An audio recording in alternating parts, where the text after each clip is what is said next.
vous allez bien. Je vous retrouve pour une vidéo un petit peu fourre-tout façon une journée dans notre assiette, une journée avec nous tranquillou à la campagne.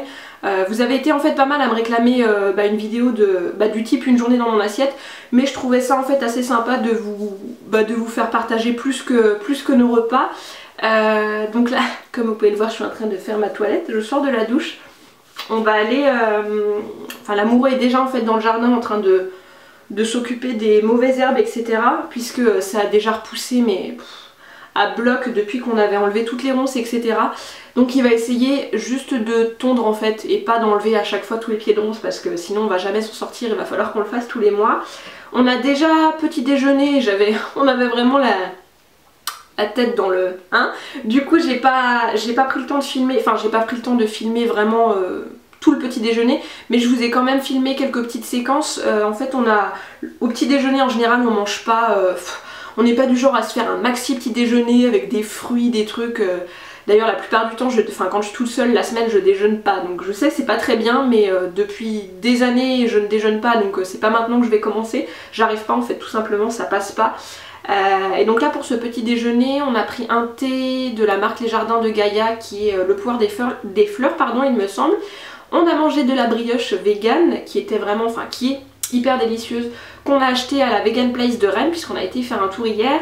Et avec on a mangé de la pâte à tartiner. Alors ça c'est un truc de ouf, j'ai trouvé une pâte à tartiner meilleure que la Carouba de Jean Hervé. C'est à dire que quand on l'a goûtée, oh mon dieu, c'était un truc de dingue. C'est une pâte à tartiner qu'on a trouvée chez Nature et Découverte hier. Je crois qu'elle a pas de nom particulier, c'est une pâte à tartiner au cacao et aux noisettes, mais laissez tomber, elle est juste à se damner quoi. Franchement c'est... Donc elle contient pas de lait et pas d'huile de palme, donc ça c'est plutôt chouette.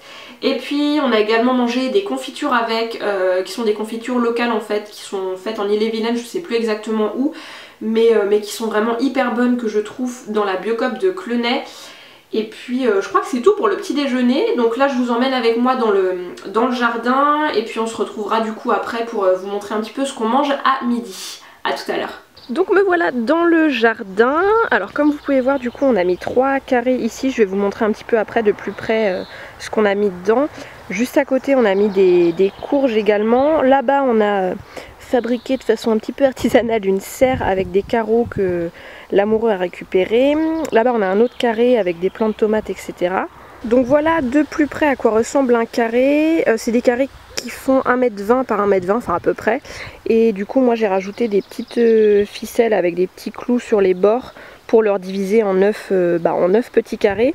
Donc dans celui-là par exemple j'ai mis oignons de chaque côté au milieu. Au centre j'ai mis des carottes. De chaque côté sur la droite j'ai mis betterave. Et ensuite concombre.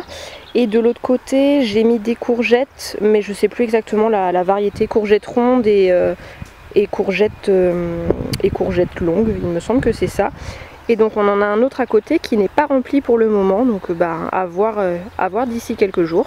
Et la bonne nouvelle du jour, l'amoureux vient tout juste de découvrir qu'on avait de la menthe juste en bas du pêcher en fait. Alors je sais pas du tout d'où elle vient, on en a plein, il y en a vraiment partout parmi les mauvaises herbes. Donc du coup je vais la ramasser et puis je vais m'en servir soit directement, soit séchée en fait. Je vais la mettre dans le déshydrateur après de l'avoir bien lavée, et comme ça me fera des petites infusions à la menthe ou même...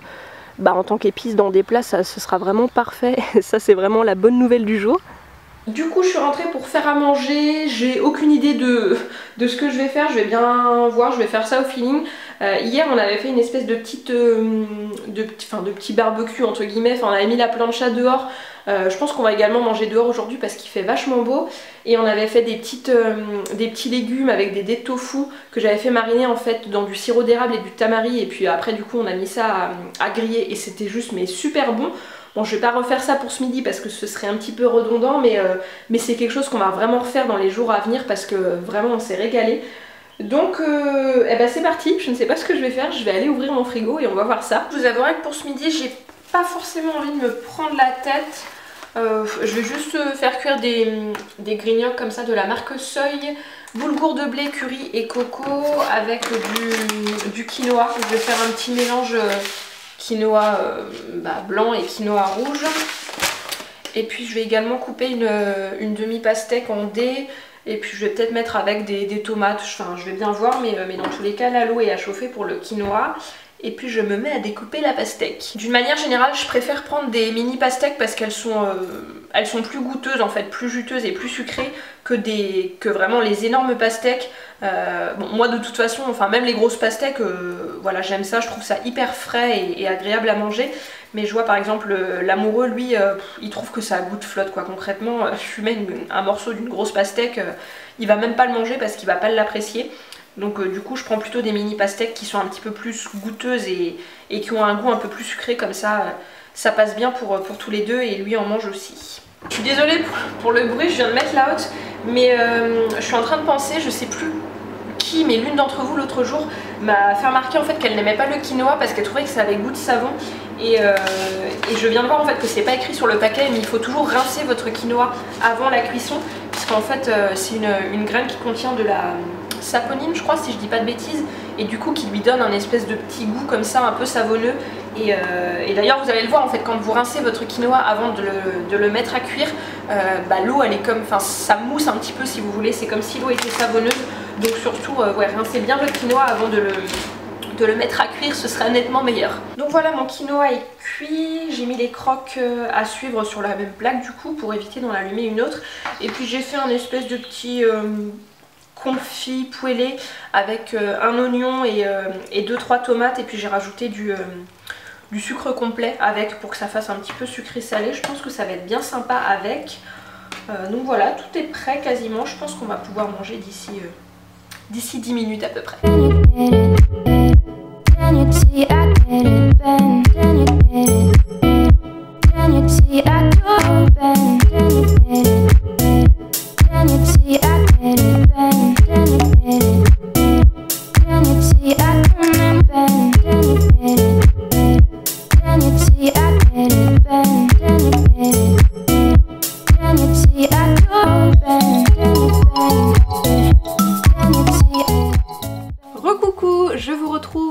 Donc on a fini de manger.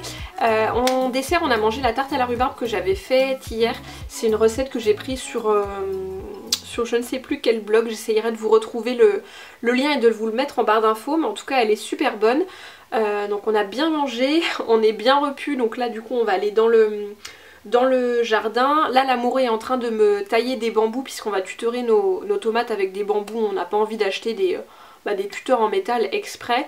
Et puis là du coup je suis dans la chambre puisque je vais me changer, puisque là j'ai un petit top en lin blanc que je n'ai pas forcément envie de salir, puisque je me connais, quand je vais dans le jardin en général je reviens limite avec de la terre dans les cheveux, bref c'est fabuleux. Et je vais aussi mettre de la crème solaire parce que dehors c'est un vrai cagnard. Autant tout à l'heure il y avait quelques nuages et du coup il y avait des éclaircies par-ci par-là, ça restait supportable, autant là c'est ciel bleu et gros soleil à fond. Donc pour éviter de devenir rouge, on va quand même mettre de la crème, hein. Hey, me voilà fin prête. Bon alors, c'est pas très glorieux, hein. J'ai mis un débardeur, un jean et des vieilles pompes. Voilà, des vieilles Converse. Je voulais vous montrer ma crème solaire, c'est la nouvelle de chez Acorel, le spray solaire haute protection SPF 30. J'ai reçu en fait plusieurs produits de la gamme et du coup c'est celle que je vais utiliser ce printemps et cet été s'il m'en reste. Bon, elle est plutôt pas mal. Elle a une odeur plutôt sympa, ça sent la crème solaire quoi. Bon alors comme tous les sprays solaires avec des filtres minéraux, ça laisse un petit film blanc sur la peau, hein, faut pas se leurrer. Mais ça reste quand même raisonnable et pas trop collant par rapport à d'autres crèmes que j'ai pu tester avant. Je l'applique sur le corps et sur le visage, je l'ai déjà appliqué sur le visage il y a quelques jours et j'ai pas fait de réaction particulière, donc j'ai réitéré aujourd'hui. J'ai vraiment une tête... je suis désolée pour ma tête un peu... Hein, de toute façon depuis ce matin c'est comme ça, mais bon, en même temps c'est une journée dans ma peau, une journée à la campagne, donc je me voyais pas vous parler en étant maquillée alors que je vais aller dans le potager ou faire du jardin, etc. Bref, je pense que vous avez un peu l'habitude de me voir au naturel, j'espère que ça n'en choquera pas. Donc je vais ramasser du coup les feuilles de bambou que monsieur a fini de tailler, comme ça après je vais pouvoir aller tutorer mes tomates. Je vais aller également ramasser la menthe.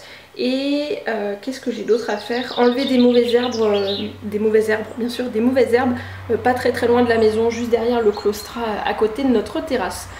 Donc il y a du boulot, c'est parti.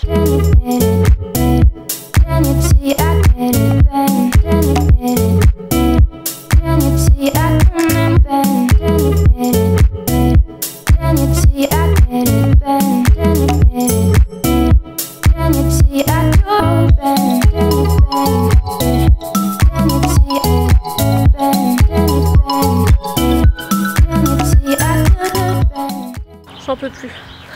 Je vais crever. J'ai fini d'enlever ma menthe.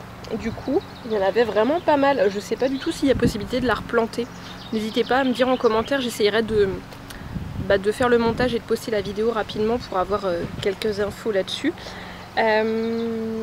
Qu'est-ce que je voulais vous dire? Il y a monsieur qui est en train de tondre le jardin, vous devez sûrement entendre la tondeuse. Et il y a Flika qui est juste à côté de moi. Je vais me tourner pour que vous la voyez. Voilà. Flika? Bon, rien à foutre, elle est occupée à manger son herbe. Ah oui, non, alors là, elle me snob carrément en fait, c'est ça. Bref, donc j'ai fini ma menthe, je vais sûrement aller la mettre dans l'eau pour pas qu'elle crève en gros. Ensuite, je vais tutorer mes tomates, ou je me demande si je vais pas attendre ce soir pour les tomates. Alors je sais pas, je vais bien voir. Et puis après, je vais enlever les mauvaises herbes. À tout à l'heure. Recoucou, donc là il est 8h moins le quart, donc autrement dit il est grand temps d'arrêter. Là je suis rentrée faire à manger pour ce soir. J'avais pas trop la motivation, mais on avait une pâte feuilletée dont la date limite d'utilisation approchait, donc je me suis dit que j'allais l'utiliser pour faire une petite quiche. J'ai fait une quiche pas prise de tête qu'on fait très souvent parce qu'on la trouve super bonne. C'est une quiche qui est issue du livre Vegan de Marie Laforêt. C'est la tarte, je crois qu'elle s'appelle comme ça, tarte crémeuse à la carotte. Bon, on l'adapte un peu en fonction de ce qu'on a au réfrigérateur, mais voilà, c'est toujours assez rapide à faire et puis on sait que voilà, c'est un basique qui plaira à tout le monde, donc dans tous les cas c'est plutôt chouette. Donc j'ai pas fini d'enlever mes mauvaises herbes parce que c'est tellement pris de partout dans le sol que c'est un truc de dingue. Je pense que j'essaierai de finir demain et après-demain. J'ai pas non plus tutoré mes tomates du coup, puisque je comptais le faire après, mais là j'ai même pas eu le temps d'enlever tout, donc tutorer les tomates c'était même pas la peine. Je vais quand même aller les arroser le temps que la quiche cuise. Du coup là j'ai mis la pâte à préchauffer dans le four, donc ça devrait pas tarder à sonner. Je mets ma préparation dedans au four pendant à peu près 30 minutes et puis après je serai tranquille. Et puis je vais aller prendre une douche aussi accessoirement parce que là voilà. Dans tous les cas, si je vous reprends pas plus tard, j'espère que cette petite vidéo vraiment un peu à l'arrache, au naturel, vous aura plu. N'hésitez pas à me dire tout ça en commentaire. Je vous fais d'énormes bisous et puis je vous retrouve très bientôt. Salut!